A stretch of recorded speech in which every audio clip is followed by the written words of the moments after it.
Now, I have a question to ask you before you start, which is, we'll sort of change the format. Why this particular sonata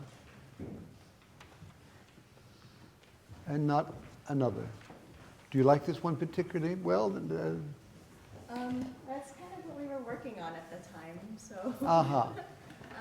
But also, I think the longer I work on this piece, both of us, the longer we work on this piece, it's kind of this behemoth of a staple of our repertoire, and it'd be nice to have more time to eventually get a greater understanding. So it's like someone playing the harmoniclavier. Yeah, just a lifetime piece. It's the lifetime piece. Well, that's the answer. Well, you know, that's yes. Again, you've got to believe in it to sell it. Yeah. It's very important. Yeah.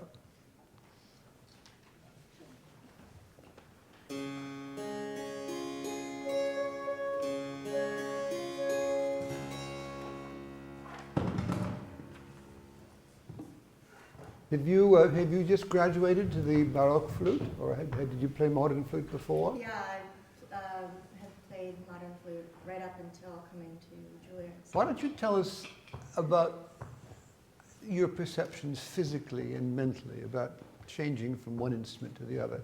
Okay, well, I'm very interested because I've played these pieces now a lot. If you perhaps know my recording with Marc Beaucoudray, he used the modern. And then we repented, and he took up the old flute. Oh wow! And it was an extraordinary thing to go through, not without pain, and not without anguish, and not without a lot of soul searching, self-soul searching. Yeah. What you tell us? Give us a few ideas of what you went through. Okay. Well, I started learning this instrument the last year of my modern program. And why? My teacher gave it to me. Are you serious? Out of a closet, and he said, "You should try this. How wonderful! How wonderful! Was that here at the Juilliard? It was at San Francisco Conservatory. Well, and he said, "Bring back a Telemann fantasy next week," and I did, and I was hooked. So it was very unusual. Well, now when you say hooked, what does that mean? First of all, I treated it as its own instrument. I didn't think of it as being an old flute. I thought of it as a predecessor. Is there a physical rapport that's different? Everything about it is very, very, very different. I have very tiny hands, and covering the holes is really difficult for me. Just holding the instrument, embracing the instrument is a different physical feeling. Is it more physical? Yes, it's more minutely active. I remember a lovely flute, oboe player here. I forgot her name now. Someone help me out. Fiona? Oboe. Fiona or Caroline? Lovely girl from...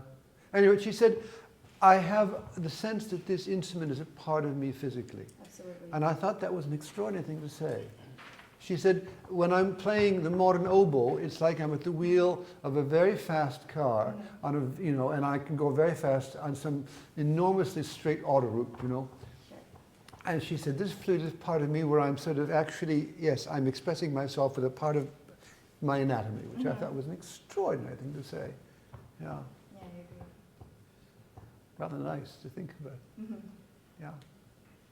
And was it difficult for you to because this is a very difficult piece. Yeah, I wouldn't say I was a natural, but I was very drawn to playing the music on the original instrument, the music that it was written for, and that is such a gift too, because I was always curious, and it reveals itself, the music reveals itself on these instruments. How do you explain this to your friends who are sort of resolutely modern? How does Mrs. Winsence, for example, she being a very close friend of mine, Sure. how does she? What are her students? I'm not entirely sure. We don't run across them very much, but I think they're actually quite respectful of what we're doing. But there might be a reason why they're not interested in doing it, because it is quite the overhaul. Yes. Yeah. but it's possible to do both. Yeah. How are you? What in terms of just of playing together? What are the salient difficulties of these obligato pieces? There's Well, so there- many facets of trying to fit together, finding the right articulations. Exactly. Right, Well, of course, exactly. It's how two instruments can speak the same they're language. so disparately different. Exactly, and also less so than perhaps the violin obligato pieces. There are problems there are obvious problems of disbalance. Obviously, yes. A right hand of the flutes can be pretty devastatingly loud when they want to be, and how does a right hand of the harpsichord is sort of essentially keep up with you? Yeah. This becomes a very difficult thing with the violin obligato pieces. Yeah. Yes. Let's hear some music. We are not going to do any repeats, just to save time. There's this terrifying lady who keeps going like this to me. So we'll just go until I get the heads chopped off, sort of.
You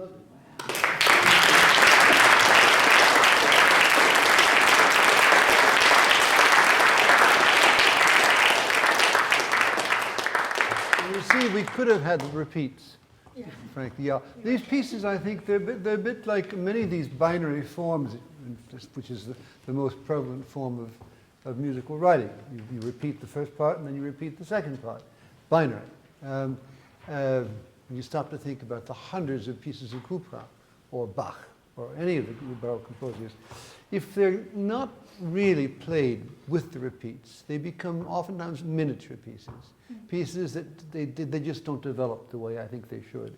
And I'm very much in favor not of shortening them and taking out the repeats. I think the pieces become more monumental, much more difficult to play, obviously. This is one of the most difficult pieces, especially this incredibly sort of idiotic jig at the end, you know, and one small little hiccup, you know, and my God, you're off until, you know, yeah. I remember some pretty gruesome sort of moments when I played these with my flute friends. Yeah. What would I say about this interpretation? Well, I think it's very convincing, obviously. How long have you played the piece? Now, with the two of you. Yeah. A few weeks now, maybe. Well, you've answered the question and my ideas. Yeah, these kinds of pieces, you know, it's like the big classical repertoire, you know, sonatas for violin and piano, what have you. The more you know each other, the better things are, you know. As you said, there's something incredibly sort of alien about the sounds of these two instruments. Alien in the sense that there's a problem to be solved. And I think a lot has to do with just simply playing them and playing them and playing them and playing them and playing them, you know. As again, you said these are pieces you want to put in your repertory as monuments. Well, you said it all. But of course, you can't put it in repertoire until you've got someone else along with you. Right. Yeah. And this is important to an important aspect. The harpsichord being, this is an obligato sonata. Let's just say there's not an optional right hand who's just essentially realizing figured bass. This is a written out part for the cembalo, which is important, of course, is yours. And there, I think, to secure a harpsichordist with whom you like to work is a very good idea. Yeah, these are pieces you cannot put together just like that with someone who arrives the day before. You know, you've got to be pretty damn good. You know, yeah. Yes. Tempi, lovely. The beginning, I thought to myself, it's marked what? It's affetto dolce, yes. Largo e dolce. Dolce is, well, obviously it isn't tempo, is it? It's affect. It's the affect, yeah. And dolce sort of conjures up what? It's first of all sound production, yeah. Dolce. Well, how do you translate dolce into English? Sweet? Yeah, yeah. Is there an element of sentimental sweetness, grace, lightness? Yeah. Rubato? I liked your left hand because I thought that you did some very nice things. You can't really play dim, dim, dim, tiam, yada pa pa pa pa pa pa bum, that doesn't work. So I think that there's an element of rubato that's attached to this idea of dolce as well. That's to say, not quite playing what's written in terms of the rhythm, but bending the rhythm, allowing a bit of freedom. I think that would certainly something that I would go for and work towards. A single 8, I'm not sure. It depends. There again, we talked about this incompatibility, or at least the difficulty of instruments, a harpsichord and a flute. This bass is not terribly sort of powerful, present. And if that's the case, then I think we've got to simply say, well, fine, and there's a problem. Either we're going to use divided keyboards, or are we going to just use 2/8? Because the harmonic underpinning was just a little bit sort of lacking sometimes. Everything else with the 2/8, fine. Would we want to ever use the 4-foot in this? I haven't tried.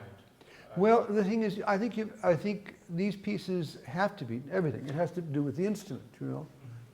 Yeah, the idea that we'd be sort of invading the territory of the, or even playing higher than the actual flute part might be difficult, but it might not. Yeah. So there's a lot of trial and error, I think, to these pieces as well. Yeah. But the main idea is treat it as great, great serious music, and as you know, I mean, great serious. Yeah, it should be as serious as any of the later classical sonatas or what have you, where there's a partnership between equal partners. Yeah. Have you played anything else? Have you played some of the other obligato pieces? Not together. Not together? No, that's to come. Are you playing some of the Bach violin obligatos? I have played some, yeah. Yeah. 3 out of 6. They're devilishly difficult. Oh, wow. Yeah. Yes, indeed.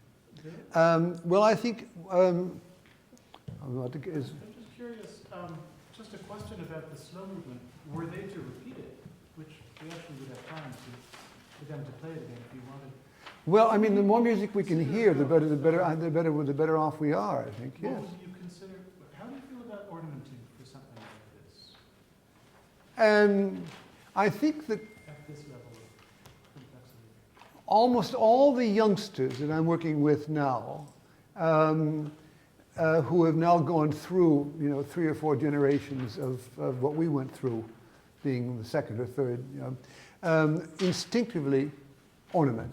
That's to say, they instinctively choose those moments where they can either add something, or sometimes even take something away, but in other words, personalize the score. That's the way I think things should be thought out. I say to myself, not because you don't want to be harsh or negative. I say, look, if I like it, I won't say anything. If it's too much, or if it's just, it's grates on me because it doesn't seem to stylistically sort of, I'll tell you. But I think, yes, I'm in favor, I think, of an open door policy. Do. Yeah. You've understood the question. The question is, can we do repeats with ornaments? Is this music? Yes. We already have a few ornaments, don't we? We've got a few trills, we've got a few schleifer, we've got a few appoggiature. Yeah. Would you like to take the slow movement once again?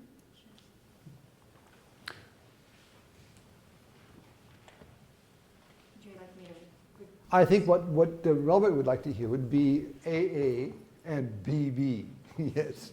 I tell you what, let's relax the tempo a little bit, okay? And perhaps let's try, how about coupled 8s? Okay. And then for the repeat of the A and B sections, you just use the upper 8, or uncouple, okay?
the two of you who are making music together, the idea of allowing oneself liberties is not only up to you alone, but also you.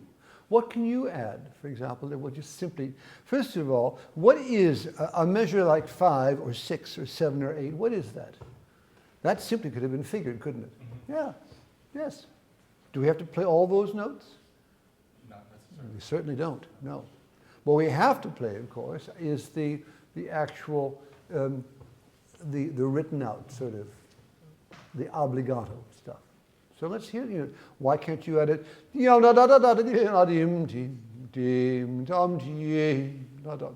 can overloud it with a appoggiatura, a few trills on those downward scale passages, and certainly to change the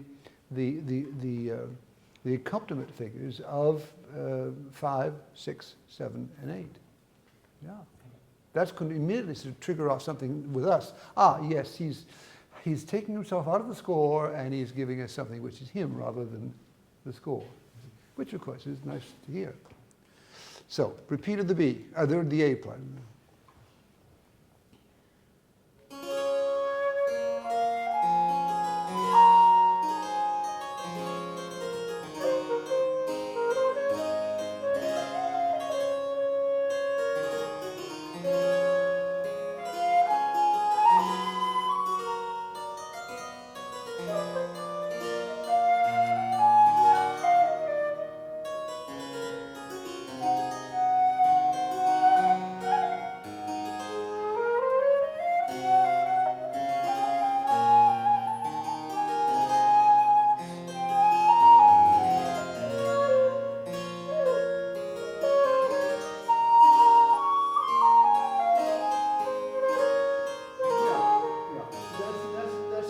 That's a timid attempt.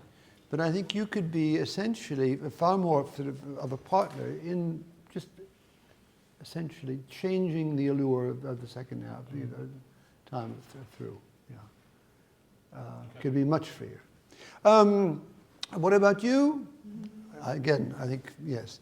Would Bach have liked this? Well, I haven't talked to him today, but maybe I think essentially yes. Freedom is the most important aspect of these pieces, Yes, controlled freedom in the sense that we know what we can do, we know what we shouldn't do. But we're not in that sort of palmy age, which I knew actually with Robert Véron-Lacroix and Jean-Pierre Rampal, where that was, I tell you, it was daredevil breathtaking, to hear the Bach, the flute suite, the orchestral suite played by him. Have you ever heard that? Oh yeah. It's death-defying, yes.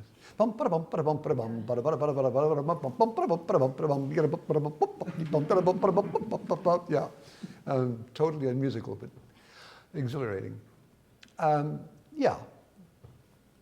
I think all this music can gain from this. I think it's curious. It's only Couperin who says, I don't want anybody to fool around with my music, and he writes more binary forms than any composer I know. I don't believe that either.